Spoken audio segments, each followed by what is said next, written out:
and welcome to my presentation. Today we're going to be talking about defensive zone puck battles and breakout success. More specifically, we're going to be talking about how we can measure the value of a breakout and where you want to focus your defensive attention on in order to win battles based on the game situation. Before we begin, I wanted to define what I used as a breakout for this project. A successful breakout is when the puck was moved out of the defensive zone in a controlled manner. This can be either through skating the puck out or through passing it out successfully. On the other hand, a failed breakout is when an attempt was made to skate out or pass out but had failed. Breakouts are a very crucial part of hockey. Good ones lead to strong possessions, but failed ones often lead to scoring chances for the opponent. To assess the breakout quality, I use three metrics: the success rate, the total expected goals, and the time of possession. Because of the nature of this project and the spatial data that it uses, I needed to find a way to split up the rink somehow. To do this, I sectioned off areas of the defensive zone into a grid. The grid you're seeing is not the actual one used. The actual one used was much finer, way more grid spaces, but this is just an example so you can see what it was used for. Also, you can notice the coordinate system that was used. You'll see this in upcoming figures. When looking at breakouts, one of the most important things to look at is where you start your possession from in the defensive zone. So here you can see where possessions most likely are to start. The yellow and the green represent very high concentrations of starting, and the dark blue is very low. As expected, most of your possessions will start behind the net and along the boards. That's just where most of the game is played. However, this isn't actually great, as you'll see in the coming slides that these aren't always the best places that you want to start from. The first metric that I considered was the success rate of a breakout, whether it got out or not. To do this, I looked at the starting locations of possessions and gave it a +1 if that location had successful breakout and a -1 if it had a failed breakout. You then take the sum for all breakouts and find the average, and you get this. The best locations to break out from are behind the net and from the hash marks up to the blue line. You can see that there's also poor areas in the middle of the ice, kind of around the circles, and surprisingly, in the corners as well, are poor areas to start your breakout from. You can use this to shape your defensive scheme in order to put pressure on the puck when it's at the hash marks and behind the net to win those possessions. The next metric that I used was to take the total expected goals of a possession based on where the breakout had started.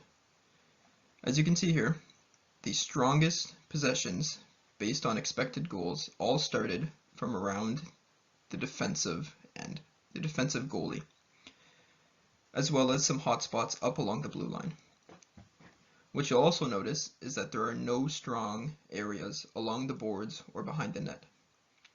This shows that if you need a goal, you should focus your defensive scheme to get the puck away from the boards and towards the middle of the ice. This chaos will allow your team to generate more scoring opportunities when you do break out.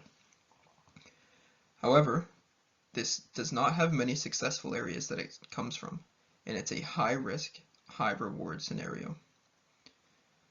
Through doing this, you can look to increase your expected goals on possessions by 4 or 5 times. The final metric that I considered is the time of possession after a breakout. In general, the longer you're in possession, the better, because you get more opportunities and your opponents get less. Similar to other methods, I found the average possession time from each location in the defensive zone based on where the breakout had started. You can see that all of the strong areas are along the boards behind the net, as well as coming from face-offs, as you can see by the 2 circles in the middle. Other than that, the middle is a complete no-man's zone. If you want to lengthen your possession, avoid the middle at all costs. In summary, the changing game situations should change the way that you break out. Depending on if you need a goal or if you're looking to play safe, you should alter your strategy.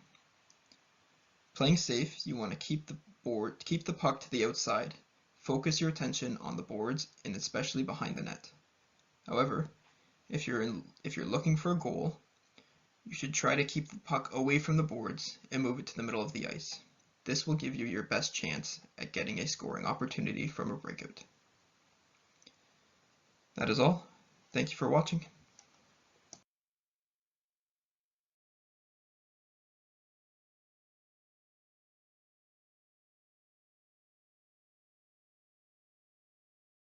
Ethan, we are going to put you on screen. Must be in the middle of the night for you there. Yeah, it's like 4 a.m. for me right now. You can hear that, right? Thanks for being with us.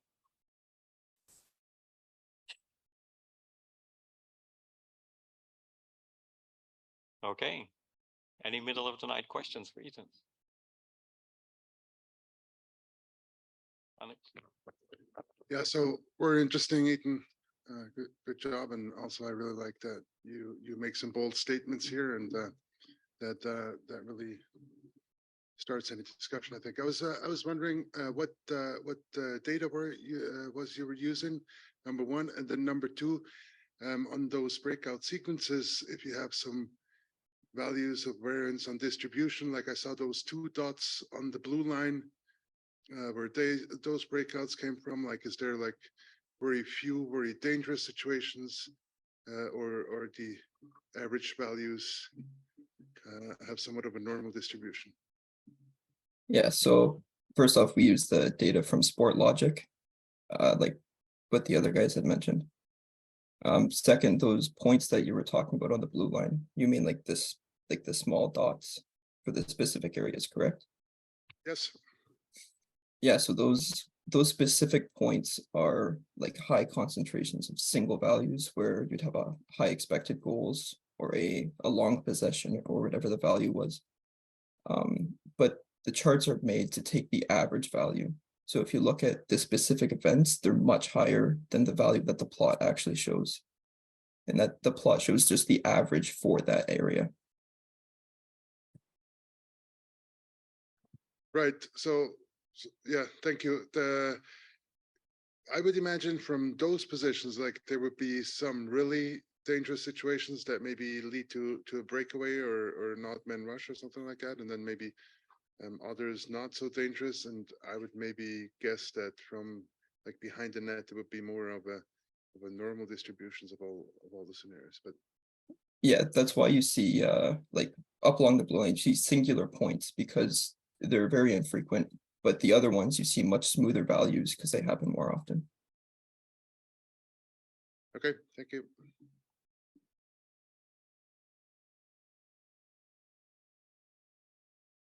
Just to understand the methodology a bit more. So the start of the breakout, I'm assuming, is the time of the first possession for your team before you break out. Is that right? Yeah, it's the recorded location of where the possession started for the team. Got it. And then with the, like, I was kind of interested to see in, I think one of the last graphs, I think it was the LPR's graph where it was, there were the 2 highlights at the face-off circles. Is that largely because there are a lot of face-off with scrums? So there's, and do you know, like possession's a tough thing, right? And so I have no idea how the Sports Logic algorithm works, but I'm kind of wondering or questioning if it's true possession or if it's just somebody touched the puck and now it's laying there and people are trying to get the puck. From my understanding, it is, you have to have like possession of the puck. It's not just someone touched it. In the scenarios where there's like a battle, the data for that like time period is labeled as an LPR, a loose puck recovery.